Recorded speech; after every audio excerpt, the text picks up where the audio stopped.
Welcome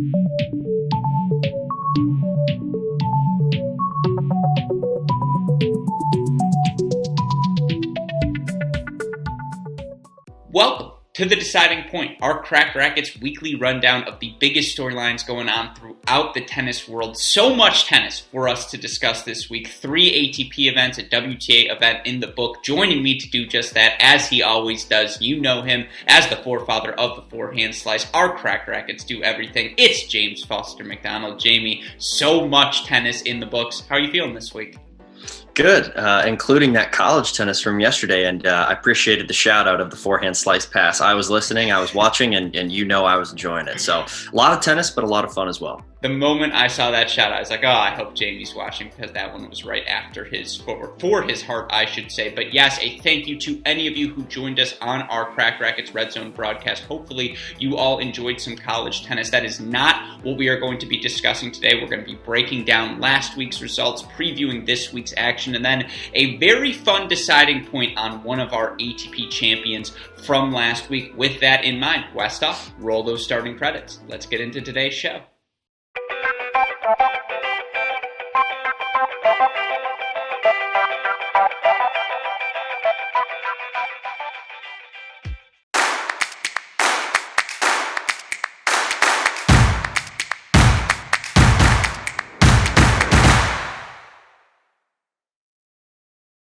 All right, Jamie, let's start with our one WTA event, our final event of the Australian summer in Adelaide, and it was Iga Swiatek capturing her second WTA title, first on a hard court as she knocks off Belinda Bencic 6-2, 6-2 in a straight set final. Now, all of us were wondering heading into this season, Iga Swiatek was fantastic on the clay to end 2020, but could she replicate that success on other surfaces through the first 2 months of the season? I think she's answered that question, and that answer is yes, Jamie.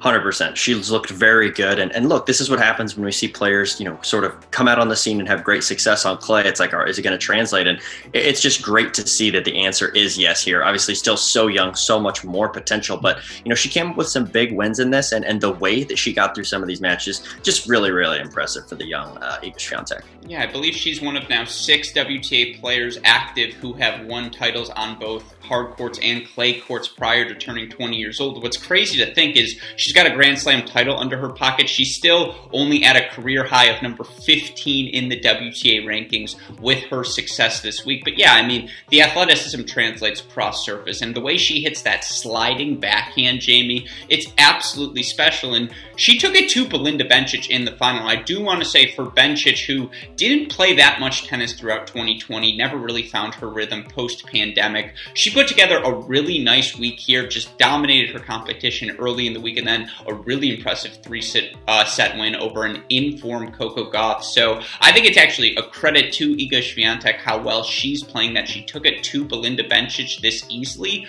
But overall, I'll continue to say the quality of play in the women's game, whether it's Jill Teichmann, who I was big on at the end of last season, she made another run to the semifinals, Danielle Collins' continued success. It's a different person every week, but the quality of play in the women's game, in my opinion, as high as it's ever been.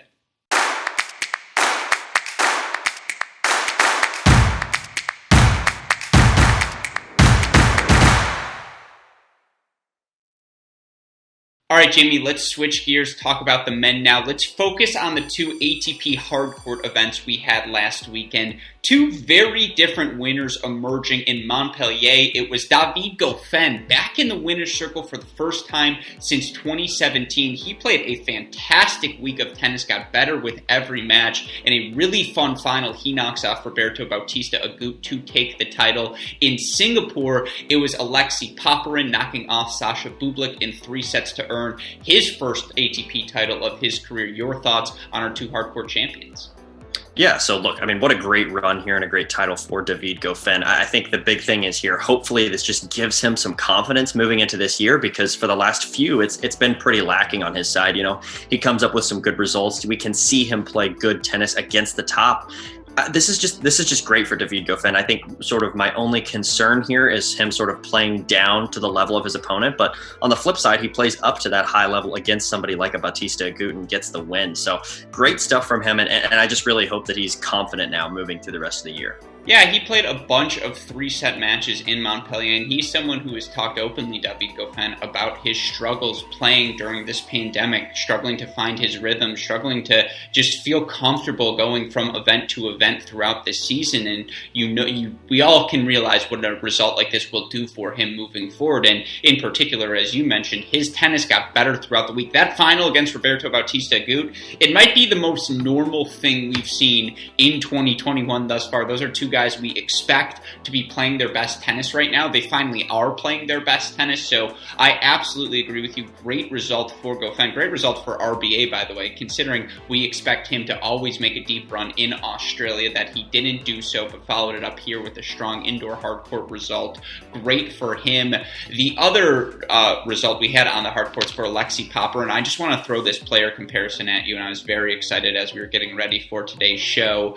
He reminds me so much of a confident Kyle Edmund. Back when Edmund was striking the big serve, striking the big forehand, looking to play forehands from every position on the court, and just being very decisive with his game style.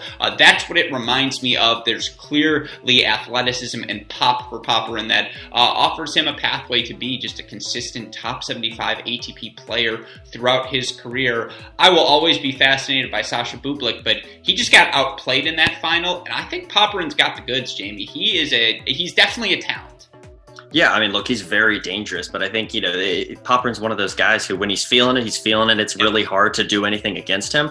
But, a couple of things go different ways here, and he loses first round to Chris Eubanks. Yeah. And sure, some of that is sort of goes to the matchup and the stylistic sort of element at play there. But realistically, he could have been out of this in the first round, but he fights through it. He gets through some big matches, a dicey one in the semis against Marin Cilic. So now he's shown that he can play in the big moments, and he doesn't get scared, even though he's, in a bad spot. So this is really, really promising stuff from the young Australian. Is it Kyle Edmundy?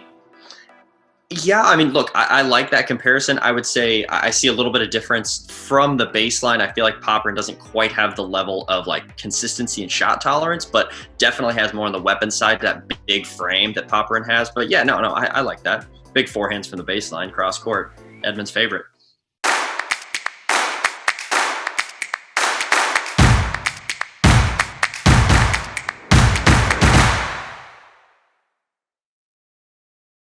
Okay, Jamie, I want to quickly talk about some of the results we saw on the Challenger Tour last week, because while we did see a win from Enzo Cacao, the result I want to talk about, a friend of ours here at Cracked Racquets, Mackie McDonald, back in the winner's circle. He drops 3 games in both his semifinal and final matches. He also had a first-round win over number 1 seed Mikhail Kukushkin to earn another Challenger title. He works his way back into the ATP top 125 of the rankings, and in my opinion, played the sort of tennis that he was playing prior to being injured back in 2019, the sort of tennis that got him into the top 75 of the ATP rankings. When you look at what Mackie has done to start the season, Jamie, the result at the Australian Open, he follows it up with a Challenger title. Your thoughts on how he's played to start this season?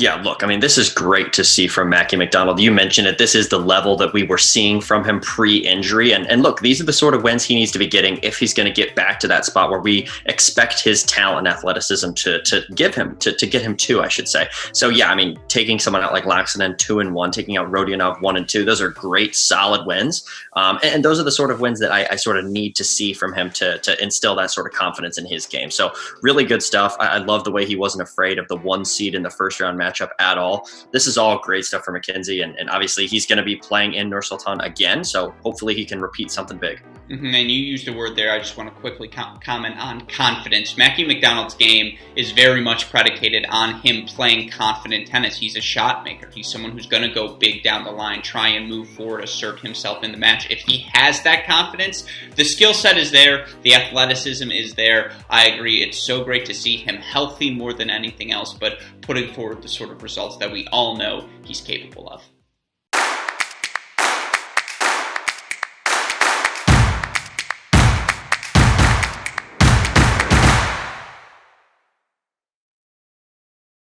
All right, Jamie, let's preview the week ahead now for all of our fans. 2 WTA events, 2 ATP events, 3 challengers, so much tennis for all of us to enjoy. What are the things you're going to be watching most closely? I think Rotterdam is number one on the list. I think there are just so many great matches, and matchups right early in this tournament. I mean, just right off the bat, if you wake up early, I mean, look, you've got Rublev-Giron, which is really interesting. You've got Wawrinka-Khachanov. You've got Demonauer-Millman. There's so many great matches right at the beginning of this tournament. So I think that's number one on the list for me. Yeah, I actually am going to be fortunate enough to have press privileges this week in Doha for the women, so this is why we're such a good duo. I'll be focused on that. You can focus on the men. We'll come together on our mini break podcast. I think in Doha this week you have pretty much everyone but Osaka and Barty. So it's like, we are constantly trying to figure out who's the best of the rest. It's pretty clear Naomi Osaka has established herself as the best player on a hard court in the women's game, but there are a lot of other really good ones, and we should have a pretty early in the event Garbine Muguruza, Arena Sabalenka showdown that is certain to produce some fireworks. So that's what I'm going to be watching closely as well. But then you sort of mentioned it. Can Mackey follow up his success in Nur Sultan? Whatever's going on the clay courts down in South America, let's try and sort that out as well. Overall, should just be a really fun week of tennis. 100%. And then the other thing is I will watch some of the action in Doha as well. I will say the one that I'm going to be watching, and I know you will too, Keys and Bencic off the bat. That's going to be a fun one. And that's really going to be a nice, as you would say, litmus test to see where Belinda Bencic is at with her game.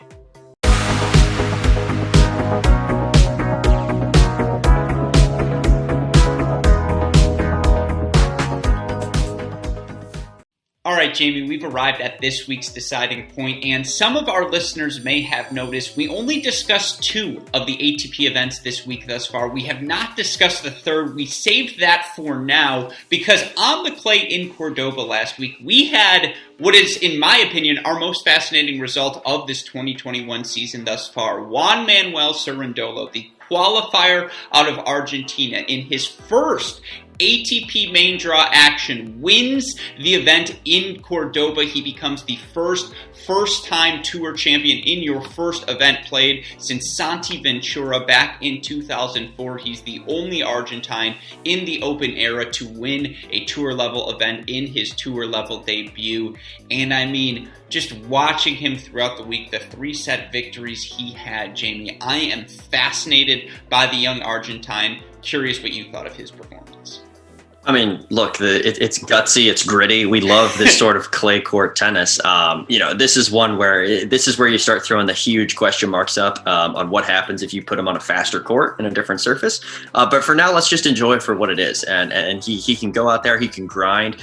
He does not sort of shy away from that bigger moment if he's down in a match. He puts his head down and goes to work. So it's been a ton of fun to watch. He might not have the biggest weapons, but man, the way he fights and competes is a ton of fun to spectate. That big forehand loop, Jamie, it goes all the way above his head. It is captivating to watch. And yeah, that second serve is a sitting duck. We say it all the time here on The Deciding Point. He's probably the Sarah Rani Award winner this week for best second serves. I mean, they float, and yet it works. He moves so well, such good feel around the court. He throws up these forehand moon balls. Again, we'll go full circle. Remind me of you, Jamie. I'm like, this is the Jamie McDonald of the Pro Tour. It just kind of works. And he's only 19 years old as well. He's up to 181 in the pro rankings with his result. He might catch his older brother, Francisco, if Francisco's not careful. But I agree with you. I need to see it on a faster surface. That being said, impossible to look at Cerundolo and not be impressed by his week. Look, absolutely. Especially for him making his debut like this at 19 years old. I mean, look, he's got to be having a ton of fun. And the way he went out there and just won these matches, even though, the momentum completely swung the other way in the final, especially, he got right back on it and just completely ran it out. So really impressive stuff from him, and excited to see what he can do on a clay court. And then if it can translate over time. Mm-hmm. Absolutely. And we will have the chance to watch him again this week. And of course, if he produces another result like this, he will probably be our deciding point next week as well. And with that in mind, that will do it for this week's show. As always, we are so thankful for all of you who tune in, as well as thankful for our super producer, Daniel Westhoff, who puts all of this together. Remember, if you have missed anything from the past week in tennis, you can catch up on it all on our website, crackrackets.com. But with that in mind, for my wonderful co-host, James Foster McDonald, our super producer, Daniel Westhoff, and all of us here at Crack Rackets, I'm your host, Alex Gruskin. You've been watching another edition of The Deciding Point. We'll see you all next week. Thanks, everyone.